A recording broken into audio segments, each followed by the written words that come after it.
Hello and welcome to the second episode in our HubSpot RevUp web series. This is the web series where we help marketing professionals and marketing teams take marketing to the revenue table with the use of HubSpot. Now, today, for the first time ever, we're not joined by Rob Samuels, we're joined by Alison and Lawrence. But before I introduce them, I'll just give you a little bit of information about how this webinar will run and just a breakdown of our key growth levers and how we help B2B businesses. So for those that don't know us, we're Axe & Garside. We are a growth agency based out of Manchester. We work exclusively within the B2B space, utilising our three sort of growth levers. One's our tech department, which helps you make the most out of your CRM using HubSpot. Websites, which we use a data-driven approach to make sure your website's your best salesperson, and inbound marketing. Very much what it says on the tin, helps you generate leads through the use of content and marketing, a lot of what we're going to be talking about today. How this webinar will run, obviously we're live on LinkedIn, so if you have any questions, feel free to shoot it through onto the chat or the comments. We can bring them up towards the end, and myself, Alison and Lawrence can help answer them. So without further ado, I'll let the guys introduce themselves. So probably starting with Alison, so you're in the top left here. Introduce yourself to the stream. Yeah, sure. So hi, I'm Alison. I am the social specialist here at Axe & Garside. I've been here for about 2.5 years now. I moved from a content position into a very specialist position. Here to talk about all things social. Spot on. And Lawrence, how about you?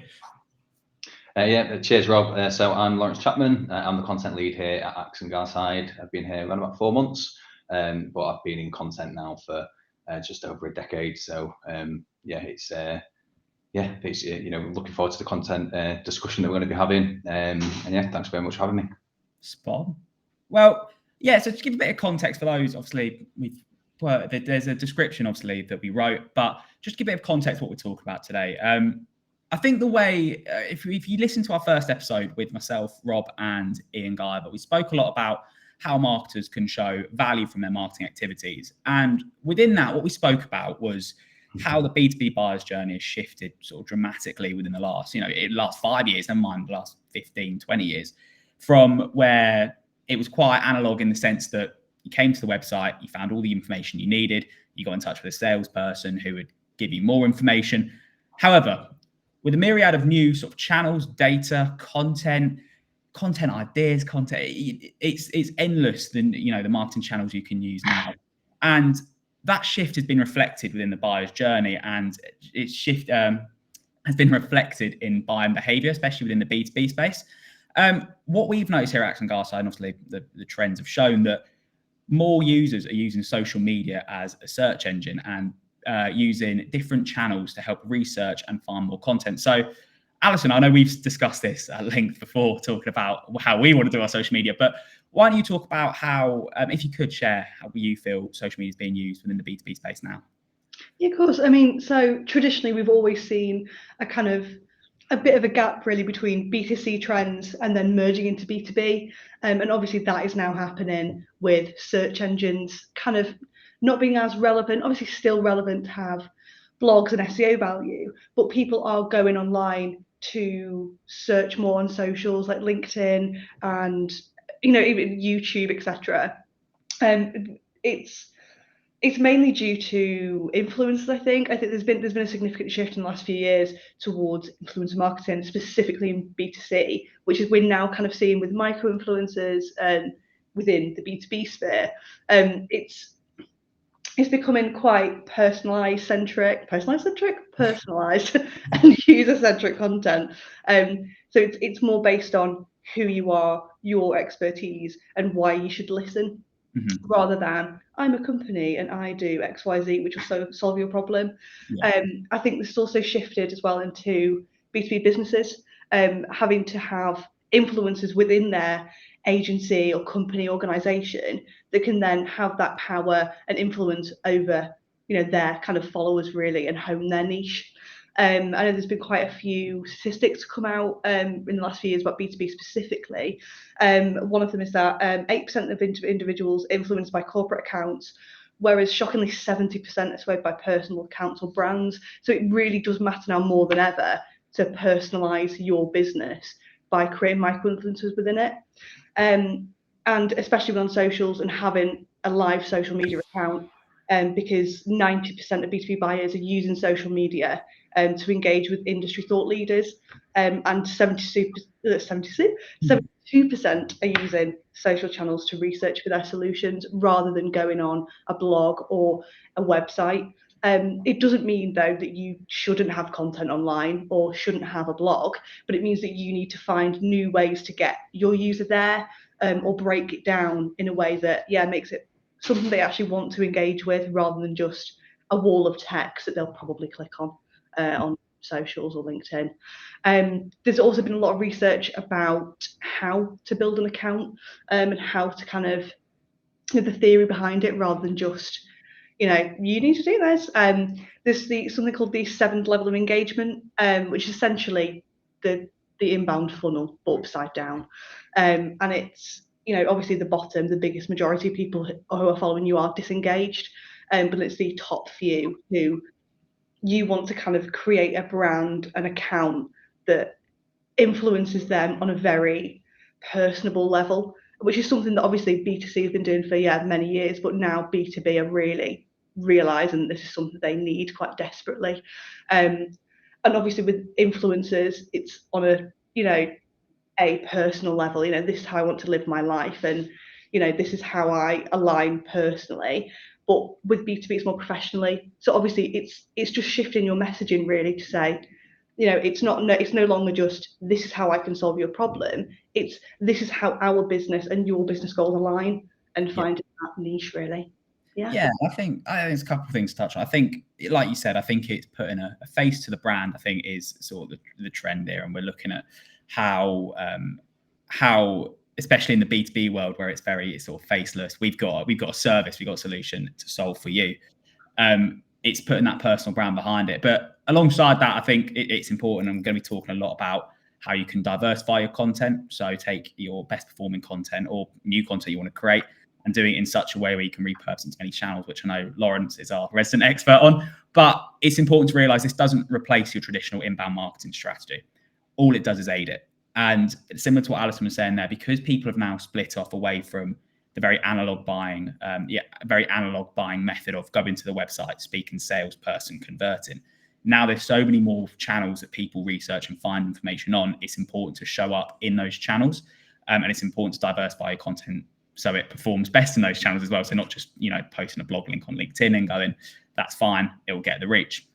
And like I said, important just to make sure you do continue blogging. And I think it can aid your traditional inbound marketing strategy, because what inbound marketing, the fundamentals of it are, you've got your pillar page and then blogs that in link to that pillar page to help that rank higher, and that boosts your SEO results.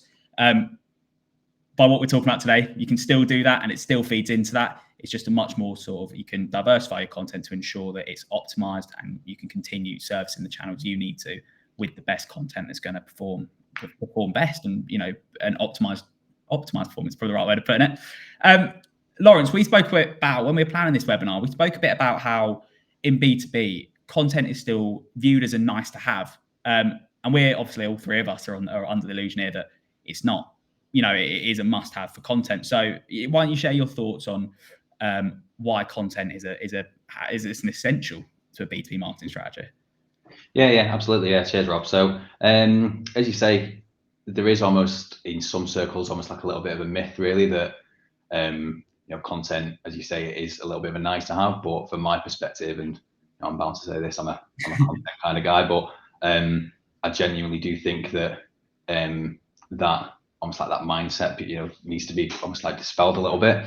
There are so many benefits of content marketing. For one, when done, when done correctly, it can really help increase and enhance your brand awareness. So obviously by consistently producing valuable and relevant content for your target audience, you can really raise that awareness of your brand, establish yourself as an industry leader within your respective industry.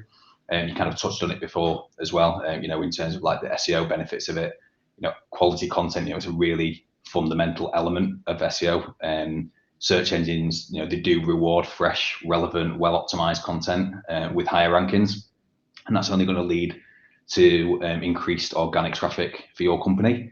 But I think that two of the main things from my perspective, one of which almost kind of goes under the radar a little bit, and some people don't put two and two together with it. It plays a big part in customer retention. You know, within the business world, it's not just about acquiring new customers. You really have to look after your existing clientele as well. It's a lot harder to gain new custom or reactivate churned customers. So content can also like nurture and retain those existing customers for you and really turn them into almost like an advocate for your brand. And on top of that as well, you know, it provides like invaluable data insights that can really generate, you know, an understanding of what your audience's preferences and behaviors are. And you can use this data to really inform your overall marketing strategy and make more data-driven decisions. And kind of like to, you know, to kind of wrap up like almost like the benefits and why companies should, you know, really be focusing on their content marketing efforts. And, you know, it can really help you engage with your audience just by, as I say, providing, you know, information that they need, not necessarily what you think that they want, what they actually need. It helps address the pain points and almost like it just fosters that trust between you and your target audience, and you establishes a sense of authority and credibility. If you're consistently producing high quality content, you know, as I say, it does lead to increased trust and loyalty, and almost authenticates yourself as, you know, a true leader in your respective industry. You know, business is competitive. You know, you need a way to stand out, and content is, you know, it's a great way for you to gain that competitive advantage and set yourself apart from, you know, similar companies who may be almost like behind the trend a little bit.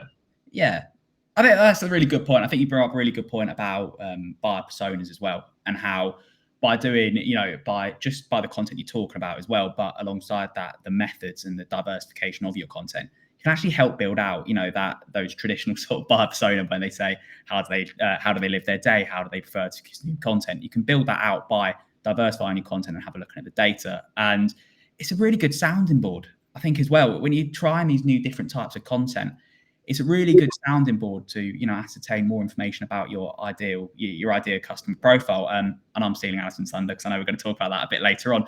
But coming back to sort of this idea of building a content machine and building an autonomous content schedule almost of new content and video content and written content, I'm going to pass it on to Lawrence again, because like I said, you've got a lot of experience working in doing podcasts and taking things like Pillar Page and existing blogs and putting them into a podcast. So I was wondering if you could share your experience on how you look to repurpose that content and how you best look to utilize that brilliantly performing content and optimize it for things like social media.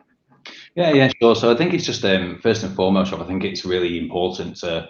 I mean, I've been in scenarios where people have looked at this and thought, almost viewed a repurposing you know, projects as almost like a way of cheating, but you know, it's not. It's a case of working smarter and not harder. And if you've got a great piece of content and you can, you know, chop it up into lots of different formats, there's no reason whatsoever why you shouldn't be doing that.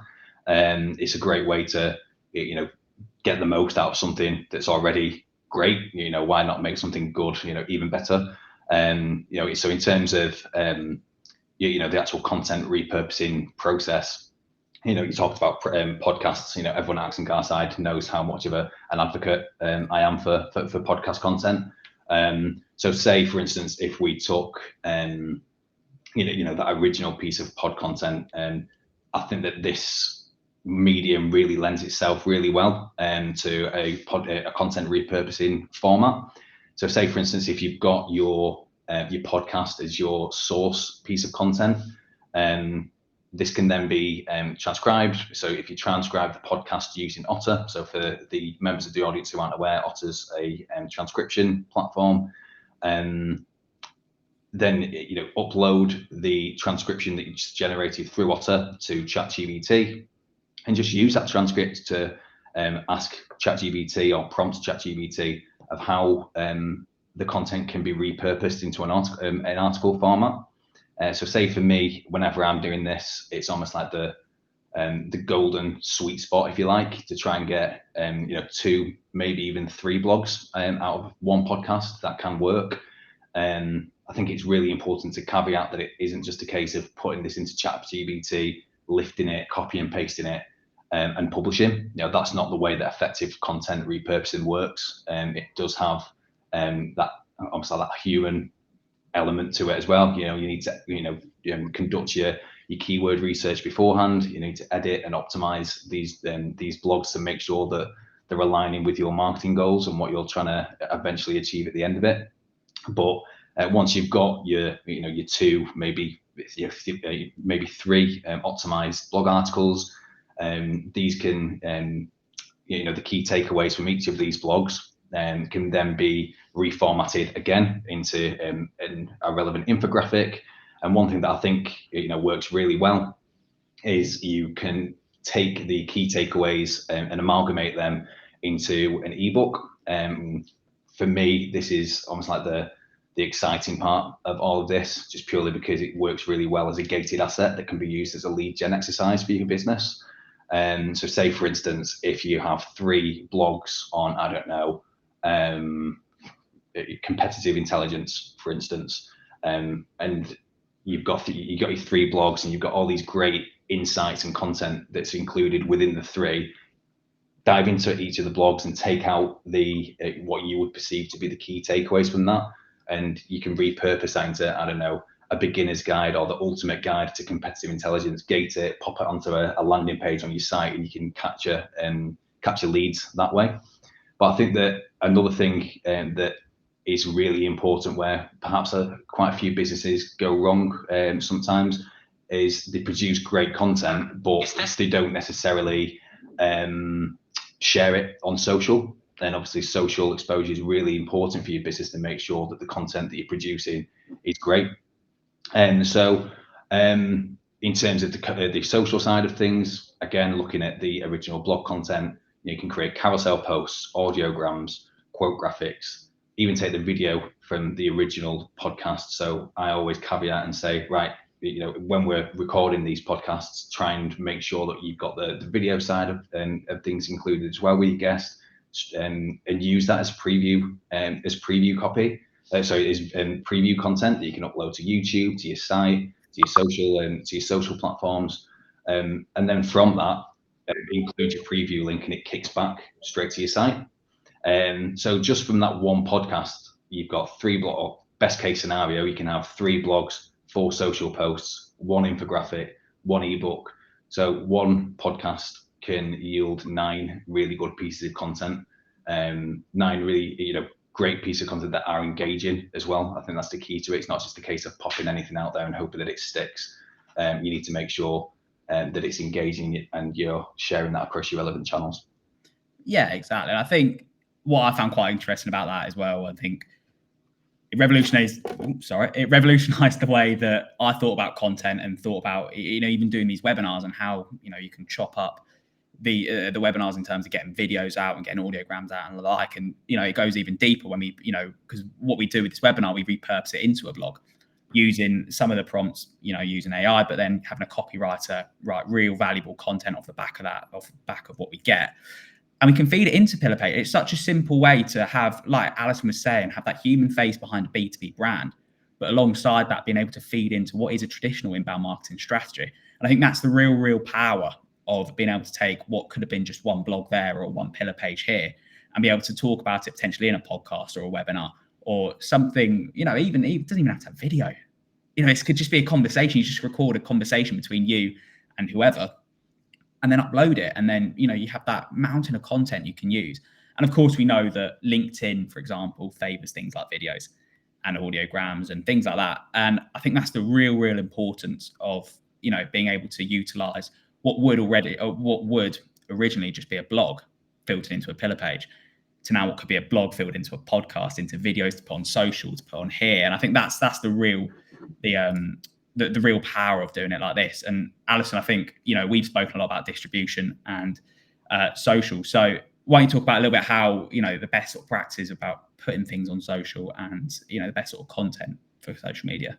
Yeah, of course. So, I mean, obviously, we've briefly touched on the fact that socials can be used as a sounding board, and it really can in a very big way. I think the hindrance that we've previously experienced with blogs and traditional long form content has been that it takes quite a while to understand what sticks, what doesn't, and then also what's good about it. Whereas with social media, within a week you can see what worked, what didn't, and how can we adapt our strategy because of that, which affects not only the core, social posts, but as we said, you can add videos on pillar pages, you can add, podcasts within, like a blog, like it's all connected. And I think as well, how well a post does will also affect the SEO value of then the long form content that you add it to. Like it's all interlinked in like this big web now. Your website is no longer the center, but rather just another spoke on your business's wheel, really. Yeah, a lot of analogies, but yeah, No, and I think this webinar, this web series is really centered. We tried to center it really much around HubSpot, and the only issue, at least we spoke about this with prospects, we spoke about this internally. I think one of the issues we have with content diversification is the fact that, like I said, like we were mentioning in the previous HubSpot RevUp episode, was it just opens up a myriad of new data channels. It opens up a myriad of new channels, and you have to sort of sift through them and find the content and the metrics which mean most to both yourself, so you get an understanding whether things are working, or mean it for your leadership team as well. And I think this is where HubSpot have, they've got, for those that don't know, for those that don't use HubSpot, and also for those watching on Spotify, I'm about to share my screen, so there is a bit of visual to this. But I think what HubSpot has really sort of leveled up on is this campaign suite. I know there are plans for it to be AI driven, but if I share my screen here, it's gonna be a bit weird because I'm working on two screens here. But what they've got, if you go into your HubSpot portal and then head over to campaigns down here. So this is for, I don't think you can get it on Marketing Starter. I think this is for Marketing Professional and obviously above. But you've actually got different campaign templates you can pick from here, which are HubSpot generated, but they're completely editable. They're completely customizable. But it helps. What this will help do is help centralize all these different data points. So if you've got a social post connected to one campaign, a podcast, a webinar, you can compact it all into one singular campaign. You'll be able to track, both the base metrics in terms of impressions, email open rates, and things like that. But you'll also be able to track revenue. If you've got Marketing Professional, you'll be able to track the attribution right from first touch, last touch. And alongside that, if you have enterprise, you can track a whole range of different attribution metrics, which I think we're going to cover in another episode. But I'll just, for example, use an email drip template here. And what it will do, it'll open up this. And for those that haven't used the campaign editor before, you can literally come in here and drag. You've got marketing events, and you can drag these in. And what you can do, I'm not going to set it all up here, but just for example, if you connect it up to Zoom and Eventbrite, I think, and go to webinars, you can see here, you can actually add in your marketing event asset, as they call it. But just for example here, if you're going to send an email prior inviting people to your webinar, your podcast, or anything like that, you can add the asset in here. Again, I'm not going to create an email, but once you add this in, it will then come up. If I press save and view, you can see your performance here. So it will show you sessions, new contacts attributed to that content pillar, that content campaign, influence contacts as well, which is anyone that is currently in a CRM but has come in contact, engaged with this campaign. It will show up in there. And then, like I was saying earlier, I think this is the really key metric when it comes to displaying your effect in the bottom line, is coming to this revenue panel here, where it can show you how much influence revenue deals connected to this campaign, and contacts or revenue as well. And it will show you all the new contacts. It will show you sort of everything you want within here. As you can see down there, influence, contacts, and sessions. And then, yeah, it'll show you attribution based by asset as well. So it's a really, really powerful tool. I think the other thing as well, obviously I haven't added any assets into this, which isn't ideal, but you can see individual performance, individual asset performance in here as well, which is really key. Like I said, if unfortunately you run a campaign, it doesn't produce revenue, you can actually go in and see the gaps within your campaign, to be able to edit them going forward. And you can, create campaigns, templates in campaigns as well. But it's a really, really handy tool, and it's a tool we have been using. We started using it very recently, but we are using it as well to track our content pillar performance. And even for this webinar here, if I stop sharing my screen now, even this webinar here, we've sent out a load of promotional stuff on social media, as you would have seen, hopefully, emails and the like. That's all tracked within this campaign, and we can see attributable revenue, influence, contacts, and we can go and take those metrics and display it to the leadership team and go, actually, this is how marketing and this specific campaign is affecting the bottom line. We've got some questions come through from the team. Like I said, if there's anyone watching live now that has a question, feel free to shoot it through. We can answer it up and bring it up on the screen. But this one is from a member of the team, Meg. Are there specific types of content that work better for traditional industries when it comes to engaging the audience? Now, I know, Lawrence, you probably got the answer I think I'm expecting here, but yeah, as fact, go on, Lawrence. Say your piece on this in terms of podcasts and videos and things like that. Yeah, there are other things other than podcasts. I'm just gonna throw that out there, just from the offset. Yeah, I just think that it's almost like there's so many different types of content. There are so many different approaches you can take. But I think that something that sits at the crux of anything that you need to be doing when you're creating content is you need to tell a compelling story. Storytelling, it can really help humanize your brand. So whether or not that's sharing any success stories, any challenges that you've overcome, journeys of your products or services, taking it from almost like the ideation stage to the launch or whatever. And even in those quote unquote traditional industries, there are always going to be stories that you can tell. So that's the kind of the first thing that I wanted to kind of say. But I think that it's almost a case of whereas once upon a time it was people did think that content, it was just right, we'll just chuck a few blogs out there, we'll just stick with the written content. There is a lot more that is out there to be explored, and you can be a lot more creative with your content, and that is always well received by your audience. So say for instance, if you've got behind the scenes content, give your audience an insight into what your company culture is like, your processes, the people behind the scenes. Again, that can really help you humanize your brand. Educational content, people engage with your content because they want to learn about the services that you're offering, about the area that you're specializing in. That may be an in-depth guide, a how-to article, but at the same time, as I say, it doesn't necessarily need to be written content. Explainer videos can provide really valuable information to your audience about your niche area, and again, position yourself as that go-to expert. And I think kind of feed into social for Alison's side of things. There's so much content that it lends itself to being shared on social. So say for instance, infographics. When condensing so much complicated information into something that's not only digestible, but visually appealing as well.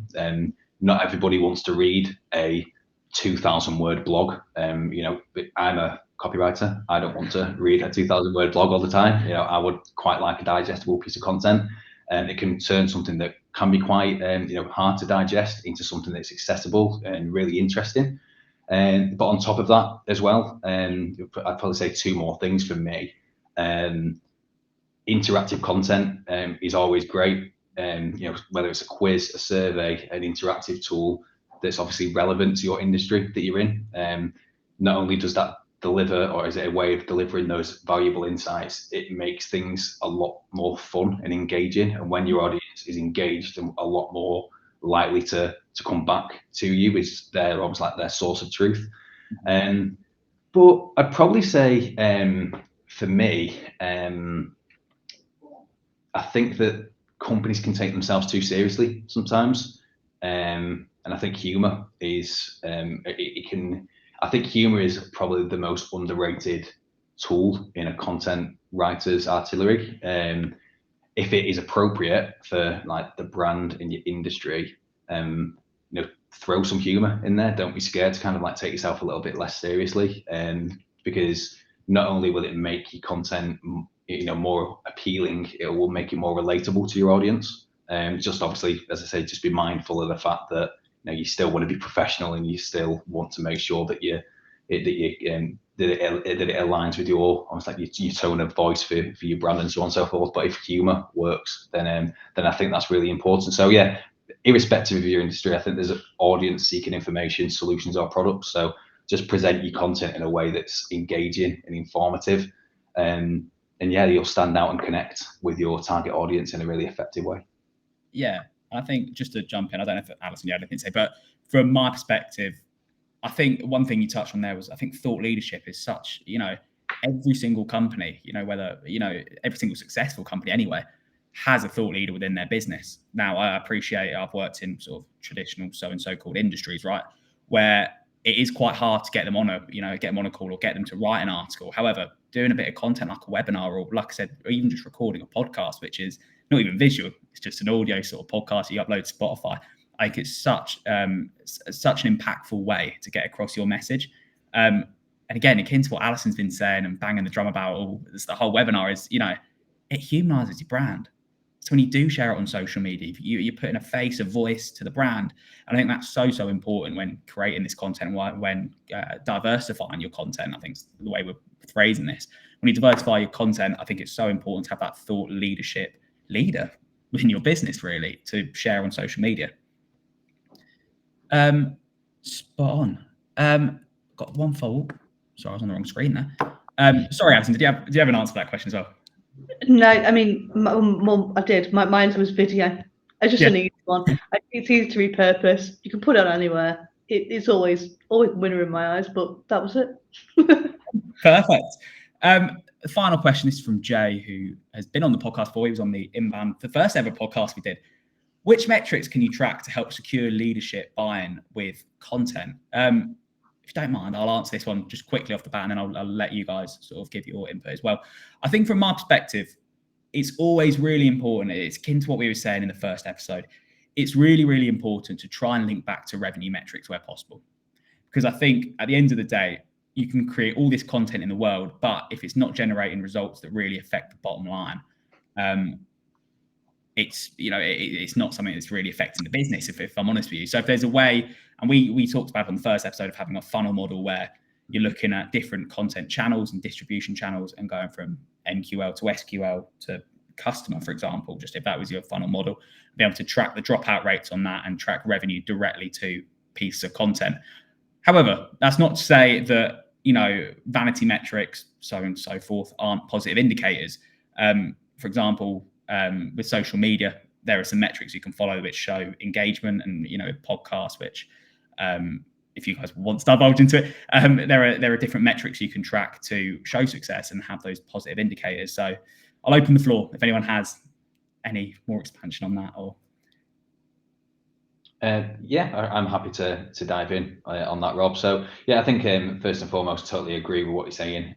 If you're creating content and it isn't kind of tying down to your bottom line, then that is almost like when you're trying to get leadership buy-in, conversions, and that is the sweet spot, really. So it's really important to measure how many visitors take that desired action that you want them to take with your content. So whether or not it's a sign up and a download of an ebook or so on and so forth, or obviously a purchase at the end of it.